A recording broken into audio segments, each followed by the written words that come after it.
Welcome back to my channel, Inday Watch and Lifestyle. Okay? So ngayon, tuturuan ko kayo kung paano iset yung hand position niya or analog po siya. Ang model number is AAQ-110. So ito po ay may word time, may 10-year battery at iba pang mga functions. So ngayon, halimbawa tapos ka na sa digital time, so hindi mo makuha-kuha kung paano ayusin tong analog na to. I-make sure mo muna yung digital mo is tama na yung oras. 12:25 na po dito sa amin, kagaya ko, 12:25 din. So ngayon, hindi nag-match yung analog natin, no? Nasa 132 siya. So ngayon, ang gagawin natin ngayon, kahit saan position, maayos natin yan, okay? Hanapin muna natin yung HS. Dito lang tayo sa mood, okay? Mood. Okay, nandito tayo sa seconds. Telephone, pwede ka rin makasave dyan ng mga numbers. Word time. Snooze. Yan yung sa alarm. Timer. May timer tayo. Stopwatch. HS. Yan po yung ibig sabihin doon. Ngayon, ipupush natin itong adjust a little bit seconds. Okay? Longer pa hanggang lumabas yung blink-blink. Okay?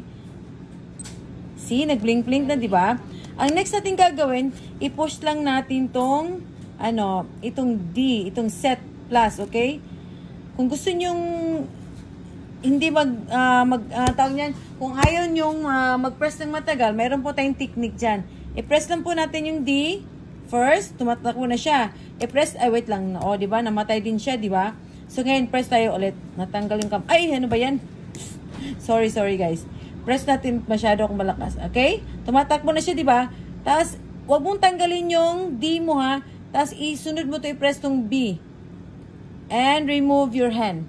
Dapat sabayin kayo na dalawa. Pwede mo siya iwanan lang. Hintayin natin sa 12:27. Okay, let's just wait for a moment.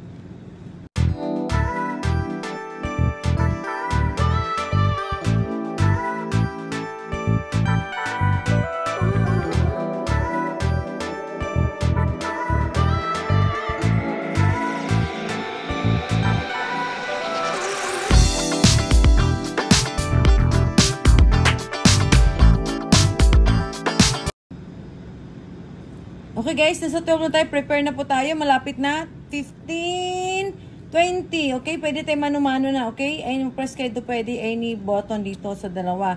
Punta natin. Pwede ka na mano-mano press. Isa-isa lang ha. Ayan, para hindi tayo lumagpas. Pag lumagpas, hintay na naman tayo. 25, nasa 29 na siya. Tignan mo lang, pahalo mo lang yung digital niya ha. 28, 29. Okay, then press A for the final settings. Isa lang. Isang press lang. Pak. Okay? Tapos na po tayo. Nakita nyo? Nag-match na po ang analog at saka digital natin. Okay? Sana may natutunan kayo. Ayan o. 12:29 yan guys ha. Sana may natutunan kayo itong araw na to. And please don't forget to subscribe my YouTube channel para tulong lang po yan sa YouTube namin. And please don't forget to click the notification so that we can notify you every time we have new arrival, tutorial, and reviews. Thank you and bye-bye!